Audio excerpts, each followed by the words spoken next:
오늘 함께 나눈 말씀의 제목이 무엇인가요? 감사는 주인이 누구인지를 아는 마음입니다. 제가 오늘 이 제목을 통해서 결론을 말씀드렸어요. 감사는 뭐라고요? 주인이 누구인지를 아는 마음이다. 사실 여러분, 우리가 감사에 대해서, 우리의 조건이나 환경에 대해서 감사할 만한 일들이 일었을 때 비로소 우리는 감사합니다. 혹은 우리의 삶의 조건이나 환경들은 뭐 감사할 만하지 않지만 다른 사람들과 비교해 볼 때 우리의 삶이 좀 더 나아 보이면 그때 상대적인 의미에서 감사를 주님께 올려드리곤 합니다. 우리는 이런 것들이 감사라고 생각해. 하지만 하나님 말씀은요, 감사는 그런 것이 아니라고 말합니다. 제가 감사에 관련된 찬양을 찬송가에 찾는데요, 없어요. 별로 없습니다. 대부분 감사의 찬양들이 어떤 찬양인지 아십니까? 추수감사절과 관련된 절기에 따른 찬송일 뿐이지 진정한 우리의 일상 가운데에서 하나님께 드리는 감사의 찬양이 생각보다 없어요. 놀라지 않았습니까? 제가 그래서 오늘 찬양을 선택한 것이 그 크신 하나님의 사랑, 감사에 대한 찬양이 없어서 그 찬양 고른 거예요. 그 크신 하나님의 그 놀라운 사랑을 우리가 기억할 때 우리가 감사에 대한 고백을 올려드리게 되죠. 제가 오늘 설교를 전하기 전에 독실한 그리스도인이었던 김현승 시인의 제가 시를 하나 읽어드리겠습니다. 이 김현승 시인의 시인데요, 감사하는 마음이라는 시입니다. 제가 너무 시가 길어서 중약하고 딱 일부분만 읽어드리도록 하겠습니다. 받았기에 누렸기에 배불렀기에 감사하지 않는다. 추방에서 맹수와의 싸움에서 낯선 광야에서도 용감한 조상들은 제단을 쌓고 첫 열매를 드렸다. 여기서 말하는 믿음의 선조들을 말하는 것입니다. 성경에 기록된 감사하는 마음, 그것은 곧 아는 마음이다. 내가 누구인가를, 그리고 주인이 누구인가를 깊이 아는 마음이다. 여러분, 내가 복받았다는 느낌이 강할 때 우리는 감사합니다. 우리가 하는 일마다 형통하고, 그리고 우리를 둘러싼 사람들로부터 우리가 관심을 받고 있고 사랑을 받고 있다는 느낌이 강할 때 우리는 하나님께 감사합니다. 아니, 감사하지 않는 것이 불가능합니다. 하나님을 찬양하지 않는 것이 불가능하다는 것이죠. 하지만 오늘 우리에게 주신 하나님의 말씀은, 성경은 감사가 감사할 만한 조건이나 감사할 만한 상황 속에서 우리가 감사를 드리는 것이 아니라 내가 누구인지를, 그리고 주인이 누구인가를 아는 마음이 곧 감사다라고 우리에게 이야기하고 있다는 사실입니다. 오늘 우리가 읽은 말씀이 어떤 책인가요, 여러분? 우리가 요한계시록을 읽었죠? 우리가 요한계시록을 제가 나중에 또 강의 설교를 하는 기회가 반드시 있을 것입니다. 그런데 우선 오늘 본문을 이해하려면 먼저 이 요한계시록이 쓰여진 그 배경을 먼저 살펴봐야만 합니다. 여러분, 산업혁명 시대 이전에는요, 뭐 동서양을 막론하고 모든 시대가요, 농업국가의 시대였습니다. 그러니까 농업이 가장 중요한 시대가 바로 산업혁명 전의 시대였다는 사실입니다. 근데 여러분, 한 해의 농사의 성패는요, 물론 이 농부가 최선을 다해서 경작을 하고 또한 씨를 심고 일을 하는 것들이 또한 이제 많은 수확을 거두는 또한 조건이기도 했지만, 그보다 더 중요한 것은 적절한 때에 적당한 비가 내리고, 그리고 필요한 만큼 햇빛이 있느냐 여부가 가장 이제 한 해의 수확의 가장 중요한 조건이었다는 사실입니다. 그런데 이 로마인들은 모든 농사의 단계마다 이 신들의 가호가 필요하다고 여겼어요. 그러니까 이스라엘 백성들이 이 바알 숭배를 하면서 하늘의 비와 또한 태양을, 햇빛을 갈구했던 것처럼 로마인들도 동일한 양상을 보였습니다. 그리고 어떠한 상업을 할 때도요, 어떤 장사치들이 어떠한 물건을 팔고 또한 사고하는 이 모든 활동에서도, 심지어 시인들이 작품을 만들고 작품 활동을 할 때도 신들의 도움이 절대적으로 필요하다고 여겼습니다. 로마인들은 가정에도 신이 있고 마을에도 신이 있고, 그리고 국가에도, 국가를 다스리고 보호하는 신이 있다고 여겼어요. 굉장히 일본과 유사하죠.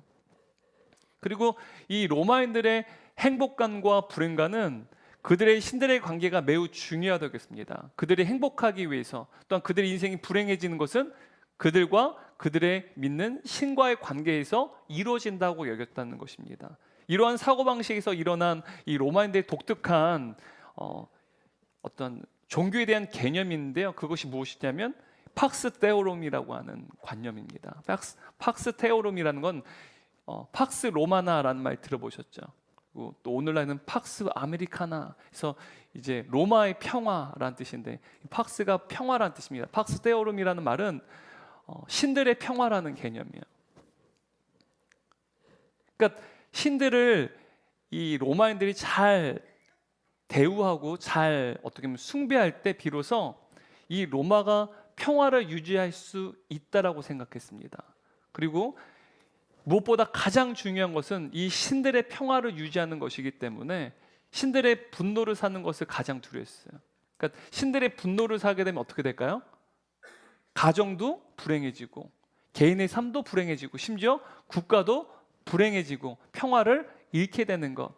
그래서 신들과의 평화, 팍스 데오름을 유지하는 것이야말로 로마인들에겐 가장 중요한 것이었다는 사실입니다. 그렇다면 여러분, 이제 이 로마인들이 가장 두려워하는 것이 무엇일까요? 그렇다면 신들의 분노를 사는 것이죠.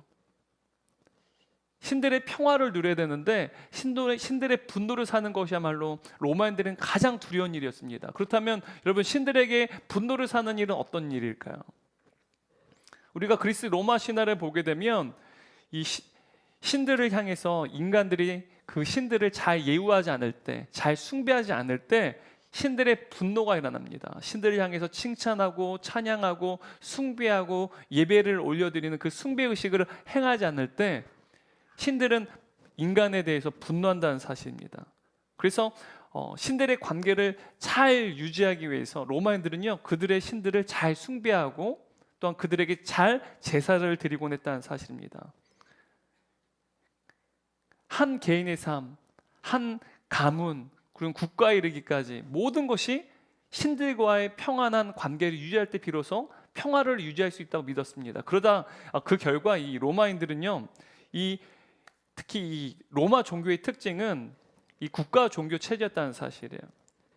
국가 차원에서 공적인 종교 의식을 행했다는 거예요. 개인도 종교 의식을 행했지만 국가를 다스리고 지키고 보호하는 신들이 있기 때문에 그 신과의 어떤 화평한 관계를 유지하기 위해서 국가 차원에서도 공적으로 종교 의식을 행했다는 사실입니다.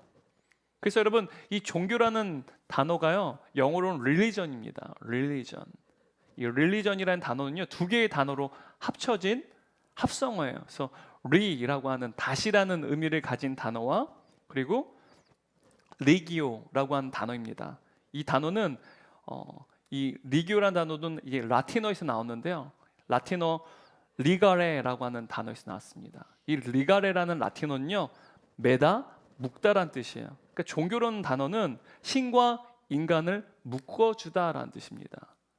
그러니까 로마인들은 수많은 신들과 인간들이 한 덩어리로 잘 묶여질 때 비로소 국가 공동체가 잘 유지되고 발전한다고 여겼다는 거예요. 그러니까 종교의식이 모두 인간과 신들을 묶어주는 행위였다는 사실입니다.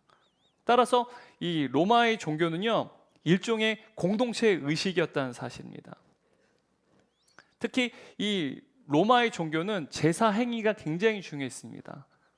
예전에 우리가 예수님 믿기 전에도 많은 이제 성도님들께서 이제 각 가정에서 제사를 했던 경험들이 있을 거예요. 그러니까 제사를 잘 드리지 않으면 어떻게 돼요? 조상들이 노하게 되고, 조상들이 노하게 되면 어떻게 돼요? 그의 가문과 그의 후손들에게 어떤 질병이 생기기도 하고요. 또한 어떠한 그 경제적인 어려움을 겪기도 되고요. 그래서 조상 신들을 잘 섬겨야 된다고 여기지 않았습니까? 마찬가지로 로마 종교도요, 제사 행위가 굉장히 중요했습니다. 그런데 여러분, 대부분의 종교는요, 그 대부분의 종교에서 따라야 될 어떤 종교적인 어떤 규범이 있습니다. 그러니까 도덕적, 윤리적 규범이 있다는 사실이죠. 다시 말하면 모든 종교는요, 어떤 선한 삶을 살아가는 것을 요구한다는 사실이에요. 사랑하고 자비를 베푸고 용서하는 이런 선한 삶을 살아가는 것을 요구합니다. 하지만 로마 종교는 도덕적 혹은 윤리적 어떤 규범이 존재하지 않습니다. 그냥 제사만 신에게 잘 드리면 되는 것입니다. 왜냐하면 여러분 그리스 로마 신화에 나오는 이 신들은요 전혀 도덕적이거나 윤리적이지 않습니다. 우리가 잘 알듯이 이 그리스 신화의 가장 최고 신이 제우스인데 제우스는요 막 남의 이제 여자를 겁탈하기도 하고요. 이미 남편이 있는 아내와 또한 사이에서 아이를 낳게끔 하는 이런 남봉꾼 수준의 모습이 이 그리스 신화에서 제우스를 통해서 드러나곤 합니다. 이렇듯 여러분 그리스 로마 신화에 있는 신들은요 윤리적이거나 도덕적이지 않습니다. 그러므로 이 그리스 로마의 신들도 인간에게 어떤 도덕이나 윤리를 요구하지 않는다는 사실이에요. 단지 이 신들이 인간에게 해코지를 하지 않도록 신들에게 잘 제사만 올려드리면 되는 것입니다.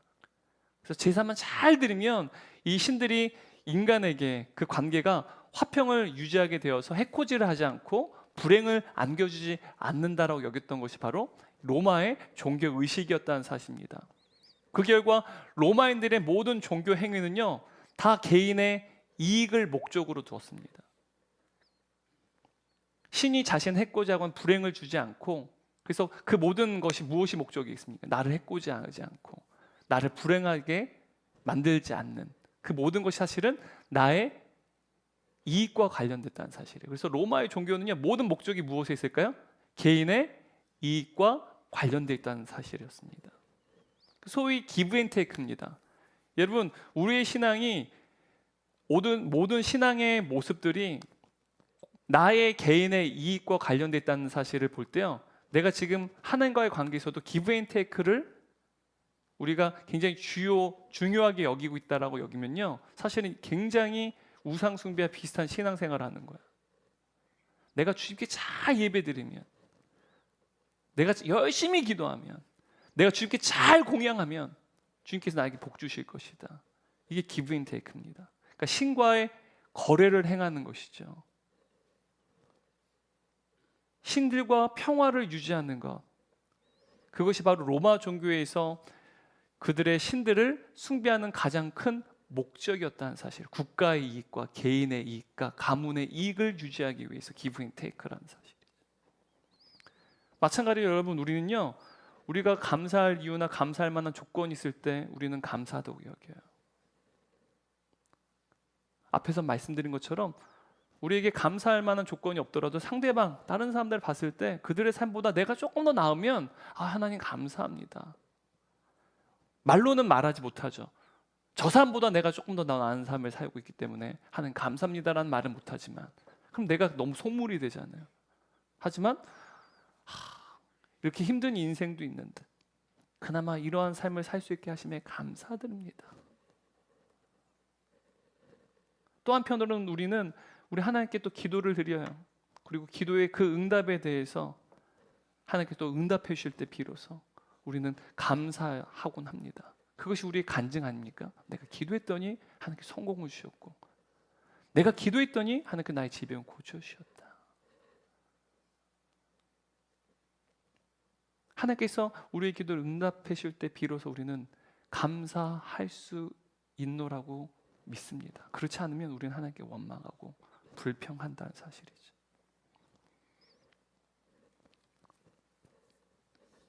여러분 당시의 로마 제국에서 볼 때 그리스도인들은요 이러한 공적인 종교 의식에 참여하지 않았어요. 신들을 향해서 알지도 못하는 신들에게 제사를 드리고 그러한 신들을 예배하지 않는 그리스도인들 향해서 로마인들은 로마 제국에 대한 공동체 의식이 결여된 사교 집단으로 여겼습니다. 공동체 의식이 없는 자들. 사실 그리스도인들은요 어떠한 반란도 일으킨 적이 단 한 번도 없습니다. 뿐만 아니라 황제를 향해서 어떠한 비판도 하지 않았어요. 하지만 로마 지도자를 볼 때 그리스도인들은요 통제가 안 되는 집단이었습니다. 로마인들이 그들의 신들을 숭배하는 그 축제 가운데 로마인들은 인사불성이 되도록 술을 마십니다. 그리고 그들이 믿는 그 신들, 남성 신들은 남성 사제들이 섬겼고요. 여성 신들은 여성 사제들이 섬겼습니다.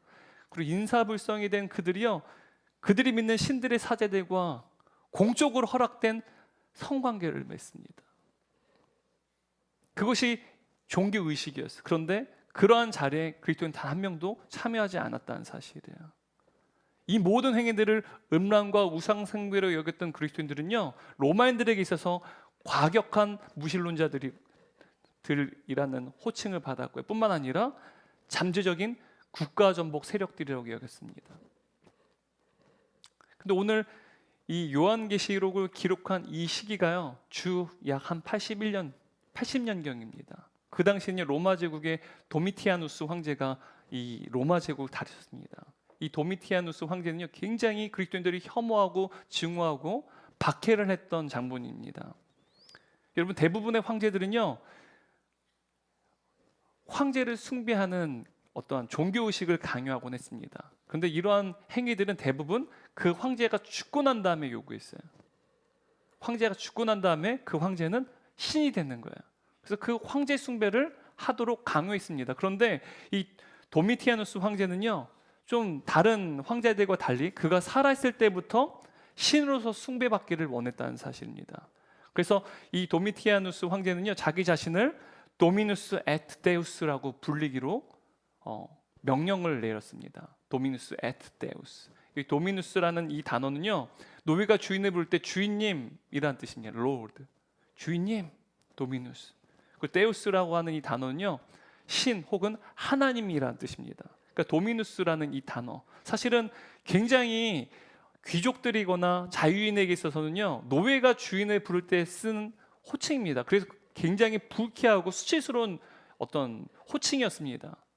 그래서 귀족들과 자유인들은요, 이 호칭에 대해 굉장히 반감을 가졌어요. 하지만 이 도미티아누스 황제가 절대적인 권력을 가지고 있었고, 그 호칭을 부르지 않으면 탄압을 했기 때문에 어쩔 수 없이 그들은요, 도미누스 에트 데우스라고 도미티아누스 황제를 불렀습니다. 그런데 끝까지 이 도미누스 에트 데우스라는 호칭을 사용하지 않은 사람들이 있었어요. 누구였을까요? 바로 그리스도인들이었습니다. 그리스도인들은 도미누스, 주님이라는 단어를 이 도미티아누스 황제를 향해 사용하지 않았다는 사실이에요. 당시에 이 로마 시대의 기록에 따르면 이 로마의 교부, 교회 아버지가 있습니다. 터툴리아누스라고 하는 이 감독, 교회 지도자 있습니다. 근데 터툴리아누스라고 하는 이 교부가 기록한 그 기록물에 따르면 이 도미티아누스 황제가 자신을 도미누스 에트 데우스라고 부르게끔 했을 때 끝까지 거부했던 한 사람이 누구냐? 바로 사도 요한이라고 말합니다.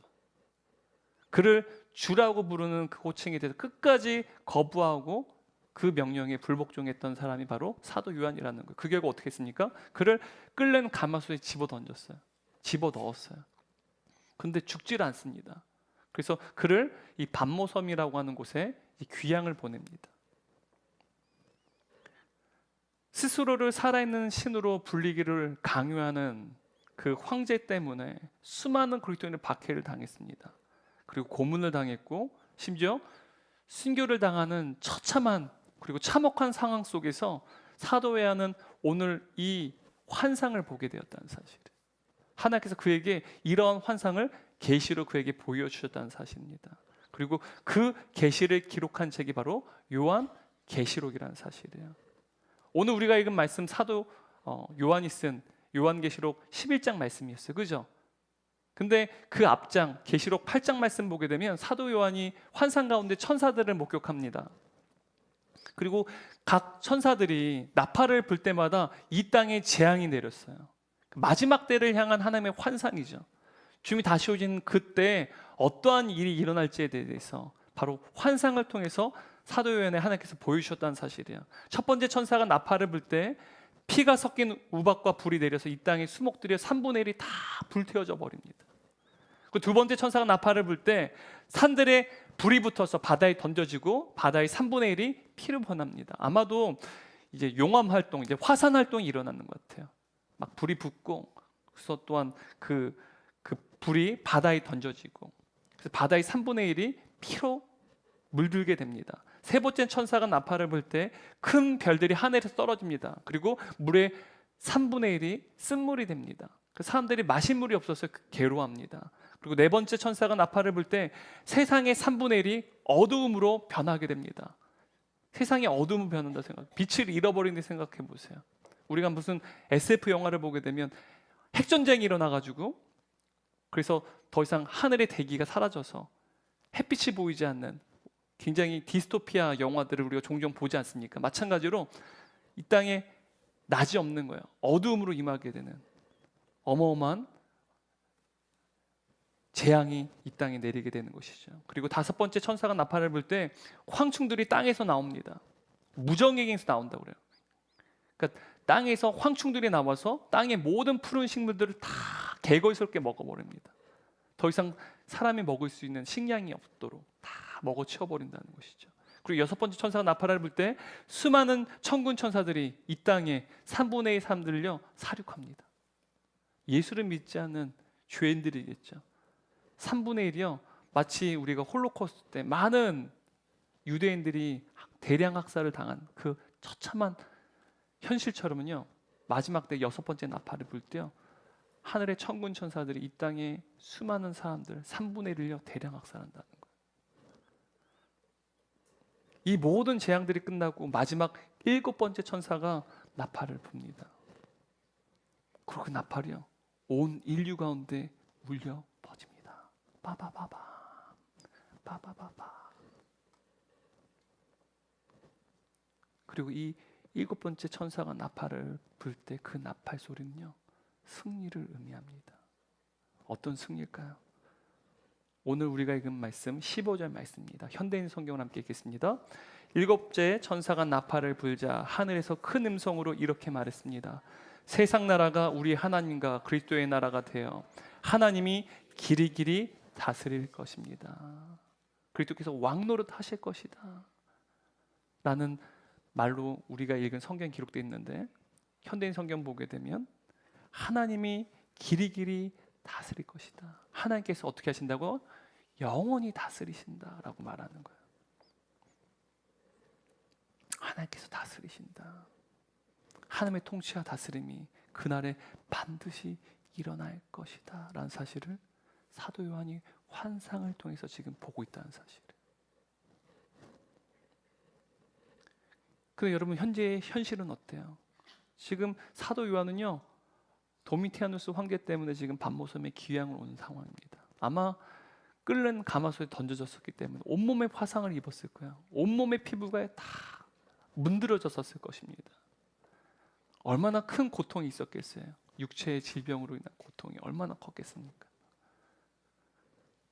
화상을 입으면 2차 감염이 있어요. 아마도 그러한 감염 때문에 아마 사도 요한은 굉장히 어려움을 겪지 않았을까 싶어요. 여전히 무서운 폭군인 도미티아누스 황제가 이 로마를 다스리고 전 세계를 다스리고 있어요. 그는요 여전히 살아있는 신으로 추앙받고 있습니다. 지금도 그를 향해서 도민스 에트 데우스라고 부르지 않으면, 우리 주 하나님이라고 그를 부르지 않으면 고문을 당하고 박해를 당하고 심지어 순교를 당해야만 하는 상황입니다. 이러한 극심한 환경 가운데 지금 사도 요한은 환상을 통해서 보는 거예요.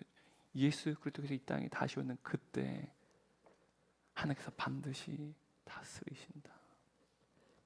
하나님께서 승리하신다 라는 그 메시지를 지금 저와 여러분에게 사도 요한은 그의 환상을 통해서 이야기하고 있다는 사실입니다. 그리고 하나님 보좌 앞에 24명의 장로들이 앉아 있었어요. 그리고 그들이 하나님께 경배를 올려드리는데요 16절 18절 말씀을 현대인 성경을 함께 읽습니다. 그러자 하나님 앞에 좌석에 앉아있던 24명의 장로들이 엎드려 하나님께 경배하며 이렇게 말하였습니다.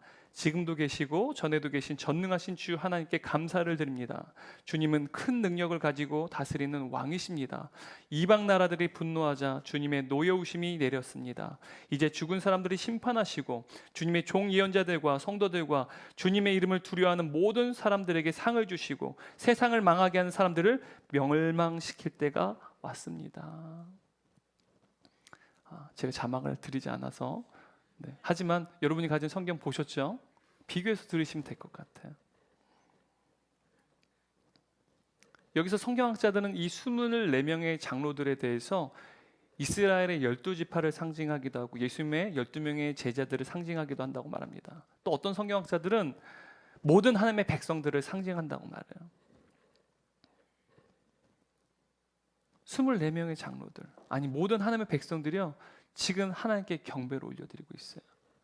그 마지막 때, 그때를 지금 사도 요한은 목격하고 있다는 사실이에요. 지금은 아직 이르지 않았지만 그 먼 미래에 주님이 다시 오시는 그때 모든 백성들이, 모든 하나님의 백성들이 하나님께 경배를 올려드리는 그 모습을 지금 사도 요한은 보고 있다는 사실이에요.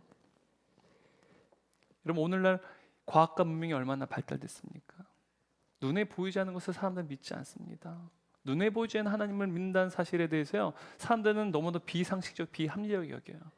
그리고 그리스도인들에 대해서도 이 세상 사람들은 그토록 좀 호의적이지 않아요. 왜냐하면 너무도 비상식적이기 때문에.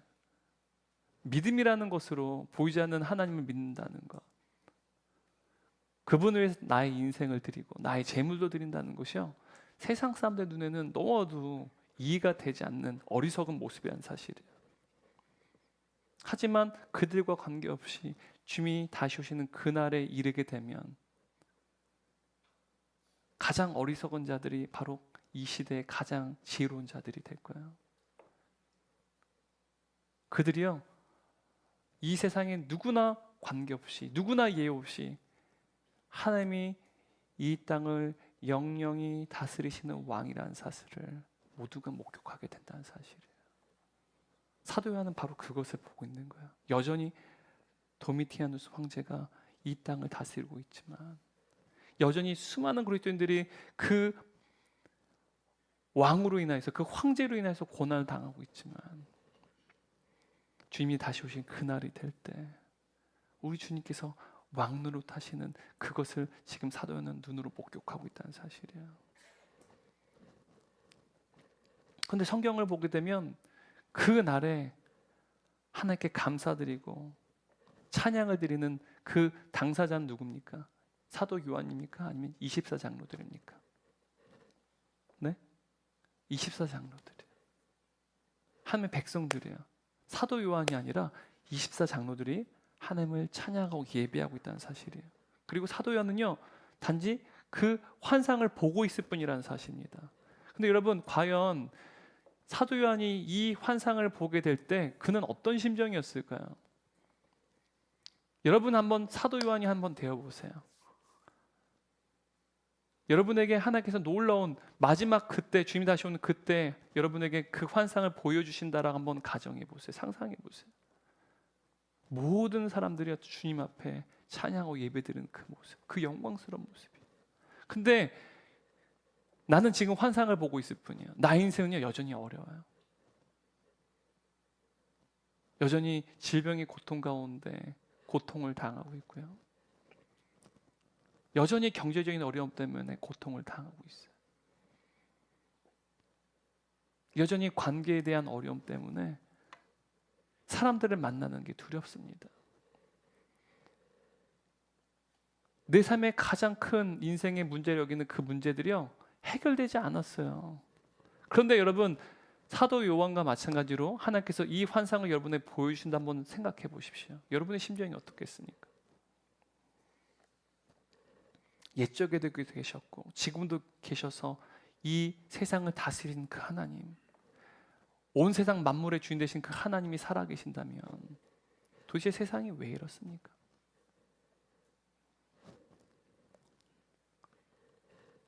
도대체 하나님께서 내 인생의 주인 되신 내 인생을 다스리신다고 말하는데 도대체 내 인생은 왜 이토록 버겁습니까? 하나님께서 이 땅의 주인 되시고 이 땅을 다스리신다고 하는데 자신이 스스로 인생의 주인 양, 자신의 능력을 믿고 살아가며 성공을 이루고 떵떵이 이루는 교만하고 오만한 사람들, 그 사람들이 마치 세상의 주인 양 자신이 실력을 행사하고 있는데 도대체 하나님은 뭐 하고 계시는 것입니까? 여러분, 도미티아누스 황제가 로마를 다스린 그때 과연 사도 요한이 감사할 수 있었을까요? 영광스러운 그 환상을 보지만 그의 현실은 여전히 변하지 않습니다. 그때 사도 요한이 여러분 감사할 수 있었을까요? 저는 사도 요한이 이 24장로들의 그 찬양과 경배 가운데 동참했을 거라고 생각합니다. 성경에 기록되어 있지 않지만 저는 요한이기 때문에 알아요. 저라면 그 경배와 찬양 가운데 동참했을 것 같아요. 여러분, 사도 요한이 감사할 수 있던 이유가 뭘까요? 그가 단순히 미래에 일어날 환상을 보았기 때문일까요? 먼 미래에 하나님께서 마침내 승리를 이루게 하실 것이라는 사실을 알기 때문에 미래를 앞당겨 감사했을까요?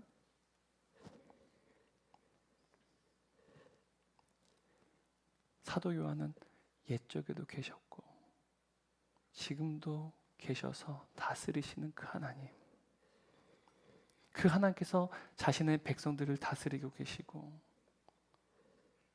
지금도 우리를 다스리시는 하나님이시라면 바로 그 하나님이 나의 하나님이라는 사실로 인해서 사도 요한은 감사했을 거예요. 옛적에도 다스리시고 지금도 이 세상을 다스리며 하나님의 백성들을 다스리는 그 하나님, 바로 그 하나님이 나의 하나님이라는 그 사실로 사도 요한은 하나님께 감사를 올려드렸을 것입니다. 여러분, 사도 요한의 감사는요, 상황에 대한 감사가 아니었습니다. 그리고 조건에 대한 감사도 아니었어요. 그의 감사는 하나님의 주권에 대한 감사였습니다. 하나님께서 지금도 나를 다스리신다. 내가 아무리 고통 가운데 고난 가운데 있을지라도 우리 주님께서 나의 인생을 아시고 나의 인생을 주관하신다. 나의 인생의 주인은 내가 아니라 내가 내 인생을 만들어가는 도전자가 아니라 나의 인생의 주인은 바로 하나님이시다. 바로 나의 인생의 주권자인 그 하나님께 사도 요한은 감사를 올려드렸다는 사실이에요. 여러분, 감사는 우리의 소유나 물질로 사는 것이 아니라 하나님의 은혜로 산다는 사실을 고백하는 것입니다. 우리의 물질이나 소유나 조건에 의해서 우리는 사는 게 아니라 하나님의 은혜로 사는 것이다라는 사실을 고백하는 것이 바로 감사라는 사실이에요. 여러분, 존 오토버그 목사님이 쓴 평번 이상의 삶이라는 책이 있습니다. 이 책을 보게 되면 이 존 오토버그 목사님의 친구인 한 인물이 등장을 합니다. 톰 슈미츠라고 하는 친구예요. 이 톰 슈미츠가 한 이제 시립 요양원에서 이제 봉사활동을 합니다.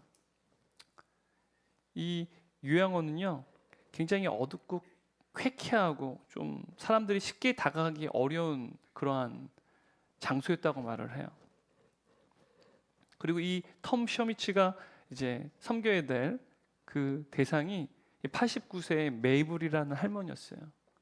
이 어둡고 침침한 이 복도 끝에 한 할머니가 휠체어를 타고 있었어요. 근데 그분의 얼굴을 이렇게 보니까요, 그분의 얼굴이 너무도 끔찍한 거예요. 눈은 멀었고요, 귀도 잘 들리지 않아요. 그리고 얼굴은 암으로 인해서 아주 심하게 송산된 상태였다고 말합니다. 눈은 멀었기 때문에 초점을 잃었겠죠. 그리고 암으로 변색된 피부는요, 고름이 계속해서 흘러나왔다고 말합니다. 마치 나환자인 것처럼 계속 얼굴이 변색돼서 고름이 계속 나오는 거예요. 이 때문에 코도 찌그러졌고요, 눈도 하나밖에 없었고요, 심지어 턱 관절이요 일그러져서 입이 돌아가 계속 침을 흘리곤 했다는 사실이에요. 이 할머니는요, 병상에 누운 지 25년이나 되었대요. 그리고 이 할머니께서 함께 지내는 이 방에 있는 환자들은요, 다 의식이 없는 상태였습니다. 그러니까 대다수가요, 매일 삶과 죽음의 경계에서 살아가는 사람들이었다는 사실이에요. 그 가운데 이 메이블 할머니가요, 그냥 살고 있는 거예요. 톰 슈미트는요, 일주일에 2-3번씩 이제 이 메이블 할머니를 만나러 왔습니다. 처음에는 할머니에게 무언가 자신의 봉사활동을 통해서 도움을 주고 또한 보탬이 되길 원했어요. 그런데 메이블 할머니를 만나고 교제하면서 조금씩 그의 생각이 변했어요. 왜냐하면 매일 할머니를 만날 때마다 그의 마음 가운데, 그의 신앙 가운데 굉장히 커다란 도전을 받았기 때문이라는 사실이에요. 하루는 이 할머니를 만나러 갈 때 굉장히 삶에 어려운 문제가 일어났어요. 그래서 할머니에게 물었습니다. 굉장히 마음이 어려울 때 할머니께 질문했어요. 매 순간 매 시간 지금이 낮인지 밤인지도 모르는 삶을 살아가는 그 할머니를 향해서 할머니는 무슨 생각을 하시는지 질문했습니다. 할머니, 매일 누워서 무슨 생각을 하세요? 그러자 매일 할머니가 대답했습니다. 나는 나의 예수님에 대해서 생각하지. 자신은 단 5분도 하루에 단 5분도 예수님을 생각하지 못하는데, 근데 이 메이블 할머니는 늘 침상에 누워서 예수님을 생각한대요. 너무나 부끄러운 거예요. 그래서 다시 할머니께 질문했습니다. 할머니, 예수님에 대해서 무슨 생각을 하세요? 그러자 할머니는 느릿느릿 신중하게 답변했습니다. 나는 예수님께서 내게 얼마나 선한 일을 행하셨는지를 생각해. 예수님께서 내가 사는 동안 내게 너무 큰 선을 베풀어 주셨어. 세상에서 가장 큰 만족을 누리는 사람이 바로 나야. 나는 그 예수님을 생각해. 여러분, 저는 이 에피소드를 읽으면서 송명의 시인이 떠올랐어요. 다 가진 재물 없으나 남이 못 본 것을 보았고 남이 듣지 못한 음성 들었고 남이 받지 못한 사랑 받았네. 여러분, 이 이야기는요 만들어진 이야기가 아닙니다. 실제 믿음의 고백이라는 사실이에요. 여러분, 이 메이블 할머니처럼 우리 성경에서도요 가장 극심한 인생의 고난을 겪었던 인물이 있습니다. 우리가 잘 알듯이 욥이라는 사람이에요. 여러분, 욥은요 하루아침에 그의 모든 재산을 잃었어요. 그리고 한날 한시에 자신이 사랑하는 자식들요 잃어버렸습니다. 심지어 그의 몸은요 심한 종기가 일어났어요. 마치 나병이 일어난 것처럼. 얼마나 그 고통이 견디기 힘든지 그 극심한 고통 때문에요 깨진 이제 기와를 가지고 몸을 푹푹 긁어야 되는 그러한 비참한 상태에 있었습니다. 이것을 당하는 욥이 어땠겠어요? 그래서 욥기를 보게 되면 3장을 보면 그가 자신의 태어난 사실, 생일에 대해서 저주합니다. 차라리 내가 태어나지 않았더라면, 내가 모태에서 생겨나지 않았더라면, 내가 남자로 태어나지 않았더라면, 자신의 생일을 저주한다는 사실이에요. 자신의 인생을 저주했다는 사실이죠. 그것을 지켜본 욥의 아내가 그에게 말합니다. 그래도 당신은 신앙을 지킬 것입니까? 차라리 하나님을 저주하고 죽어라. 근데 그때 욥이 어떻게 고백합니까? 욥기 1장 21절 22절 말씀입니다. 함께 읽겠습니다. 주신 이도 여호와시요 거두신 이도 여호와시오니 여호와 이름이 찬송을 받으실지니이다 하고, 이 모든 일에 욥이 범죄하지 아니하고 하나님을 향하여 원망하지 아니하니라. 여러분, 욥이 절망적인 고난 가운데 있었어요. 그런데 그럼에도 불구하고 하나님을 원망하지 않을 수 있던 이유가 무엇입니까? 21절 말씀 다시 한번 읽겠습니다. 주신 이도 여호와시요 거두신 이도 여호와시오니 여호와 이름이 찬송을 받으실지니이다. 욥은요 그가 누구인지를 알았어요. 그는 하나님을 찬양하는 하나님의 백성이라는 사실을 그는 알았어요. 동시에 욥은요 그의 인생의 주인이 누구이신지를 알았어요. 여러분, 욥의 인생의 주인이 누구셨습니까? 그가 아무리 혹독한 고난 가운데 있을지라도, 그의 모든 소유를 다 빼앗아 갔을지라도, 주신 이도 그리고 거두신 이도 그의 인생의 유일한 주인은 누구셨습니까? 바로 여호와 하나님이셨다는 사실이에요. 여러분, 어쩌면 지난 한 해 2024년도 어쩌면 우리에게 너무나 녹록지 않은 한 해였을지도 모릅니다. 그런데 우리가 맞이한 2025년도 지난해처럼, 아니 그 이상으로 더 우리에게 힘겨운 한 해가 될지도 모르겠어요. 저는 그러지 않기를 원합니다. 또 올 한 해도 우리에게 힘겨운 한 해가 될지도 몰라요. 마치 우리가 우리의 인생 광야를 걸어갈 때 마치 하나님께서 우리를 그냥 방치하신 것처럼 느껴지고 나의 삶을 선하게 인도하시는 것처럼 느껴질 때 그때 우리는 감사함보다는 섭섭함과 원망이 우리 마음과 느낄 때가 많습니다. 하지만 오늘 성경에서 사도 요한은 그의 상황에 대한 감사가 아니었어요. 그리고 그의 조건에 대한 감사도 아니었습니다.